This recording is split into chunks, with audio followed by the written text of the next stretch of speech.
किसी ने double century दोबारा तारीख में स्कोर की है तो वो ग्लेन मैक्सवेल है, तो बुमराह के लिए भी खतरा हो सकता है, शामी के लिए भी हो सकता है। What is your take on it?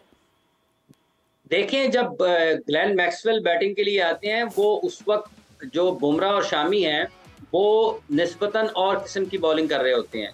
Bumrah आगाज में बैटिंग बॉलिंग के लिए आते हैं, मोहम्मद शामी को कप्तान मैच के मुख्तलिफ हिस्सों में इस्तेमाल करते हैं। जब ग्लेन मैक्सवेल बैटिंग करने के लिए आते हैं, उस वक्त अमूमी तौर पर स्पिनर्स एक एंड से लगे होते हैं, या हो सकता है दोनों एंड से स्पिनर्स लगे हों। तो स्पिनर्स को खेलना, अहमदाबाद में जब 300 रन की हम बात कर रहे हैं, तो इसका मतलब यह है कि वहां पर स्पिनर्स के लिए मदद मौजूद होगी। स्पिनर्स के लिए मदद मौजूद होगी। अगर ट्रू बैटिंग पिच बताया जाता या होता, तो जो अब तक मीडिया रिपोर्ट कर रहा है अहमदाबाद के फाइनल के पिच के हवाले से, तो ये 300 प्लस या 310-15 की पिच ना बताई जाती, ये बताया जाता है कि यहाँ पर 350 से ज्यादा रन स्कोर हो सकते हैं। तो अगर हम इस बात करते हैं, तो जब ग्लेन मैक्सवेल बैटिंग के लिए आते हैं, तो टेस्ट यही होगा कि क्या वो कुलदीप और जडेजा के खिलाफ और शामी जो कि बहुत अच्छी फॉर्म में है, क्या उसी हिसाब से रन्स कर पाते हैं उस रफ्तार के साथ जिसके लिए वो शोहरत रखते हैं। तो ये स्किल्स का बड़ा टेस्ट होना है कल। और जो नफ्सियाती चीज है ना, देखेंगे फाइनल में आके कल जीतना उसने ही है जिसके मजबूत असाब होंगे, जो दबाव बर्दाश्त करेगा, जो जहनी तौर पर मजबूत होगा, जो मैच का दबाव नहीं लेगा। क्योंकि कल के दिन में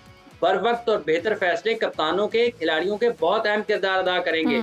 पाकिस्तान अगर साउथ अफ्रीका के खिलाफ हारा, या इंडिया के खिलाफ हारा, या पाकिस्तान को अफगानिस्तान के खिलाफ शिकस्त का सामना करना पड़ा, तो उन तमाम नाकामियों में एक कदर मुश्तरक है, और वो ये चीज है कि पाकिस्तानी खिलाड़ी दबाव में आए। दबाव में जब आप आते हैं तो आपकी फैसला साजी की कुव्वत जो है वो कमजोर होती है, ठीक है। और जब आप गलत फैसले करते हैं, दबाव की वजह से करते हैं। तो कल दोनों टीमों के लिए एक ऐसा मैच है जिसके बाद वापसी का रास्ता नहीं है।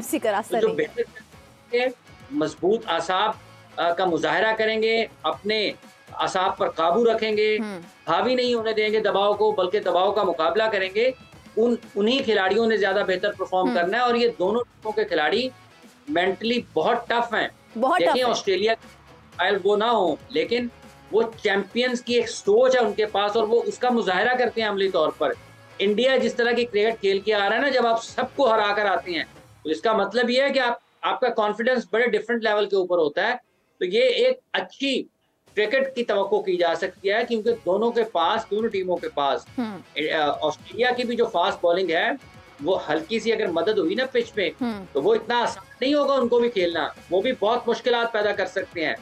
जैम्पा को आप नजरअंदाज नहीं कर सकते, ठीक है। ये ठीक है कि इंडिया की जो मिडिल ऑर्डर है वो स्पिनर्स को बहुत अच्छा खेलते हैं, वो उसको मैनेज कर सकते हैं, लेकिन उनके फास्ट बॉलर्स अगर पिच से मदद हुई तो वो स्किल्स चैलेंज होंगी, उनकी टेस्ट होंगी इंडियन बल्लेबाजों।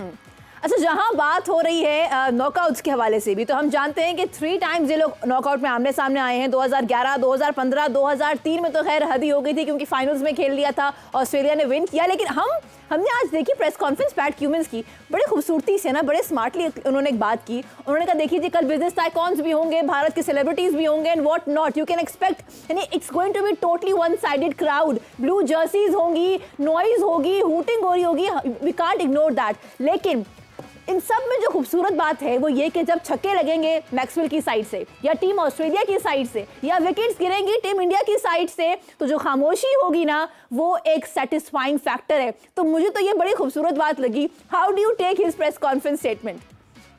देखें, जो एक ट्रू प्रोफेशनल है वो यही सोचता है ना, उसने एंजॉय करना है उस मोमेंट को, कि जब 1.25 लाख शायकीन होंगे उनके और वो खामोश होंगे, तो इससे ज्यादा सेटिस्फेक्शन क्या होगी कि जब विकेट गिरेगी तो वो ऑस्ट्रेलिया उनकी खामोशी को एंजॉय करेगा। आपने ये थोड़ा देखना वहां पे कि मुझे सपोर्ट नहीं मिल रही है।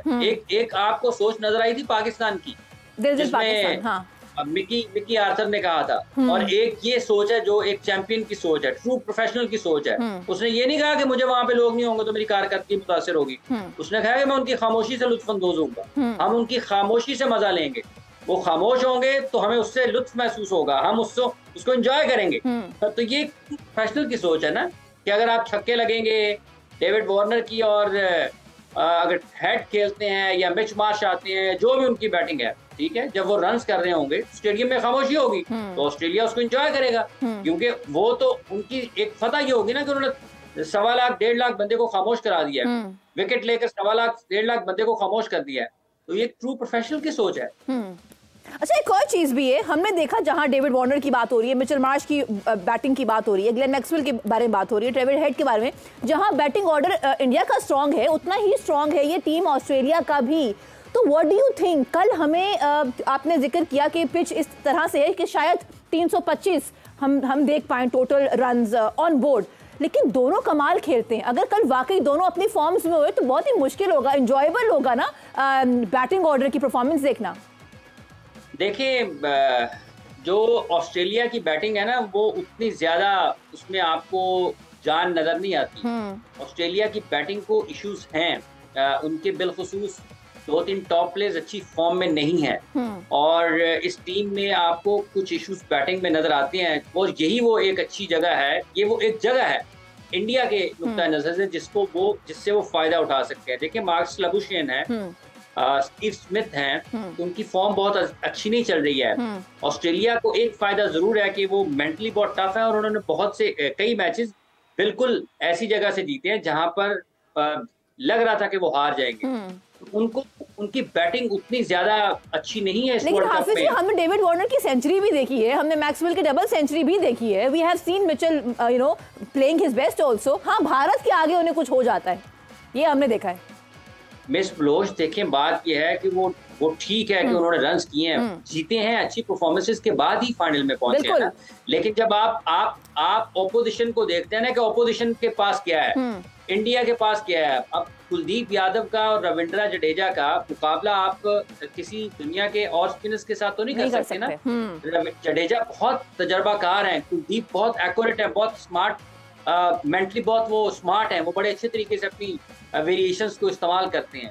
और फाइनल मैच है, मतलब ये ग्लेन मैक्सवेल के छक्कों के ऊपर मैच गया ना तो मुश्किल हो जानी है उनके लिए। तब मजा आएगा। अगर ऑस्ट्रेलिया को मैच में रहना है तो उसके लिए उनको उनके टॉप ऑर्डर को और उनके टॉप प्लेयर्स को रन्स करना है। डेविड वार्नर को, मिच मार्श को, ट्रेविस हेड को, मार्कस लबुशेन को और स्टीव स्मिथ को जिम्मेदारी लेनी है।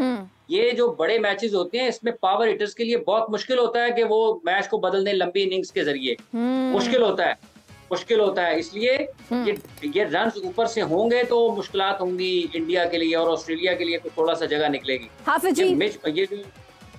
हाफिज जी, प्रोग्राम का वक्त जनाब वो हमें इजाजत नहीं दे रहा कि हम इसको प्रोलॉन्ग कर सके, लेकिन आज जैसे मैंने पहले कहा के हवाले से बात नहीं हो रही, बात हो रही है इंडिया के हवाले से। और इंडिया में जनाब चांद रात का समय है। मैं आप सबको कंग्रेचुलेट करना चाहती हूँ जो मैं भारत से देखते हैं, बिकॉज यू डिजर्व इट। और कल का match is going to be really favourite, because कल 2 हॉट टीम्स जो कि हॉट फेवरेट रही हैं, कल वो आमने सामने होंगी।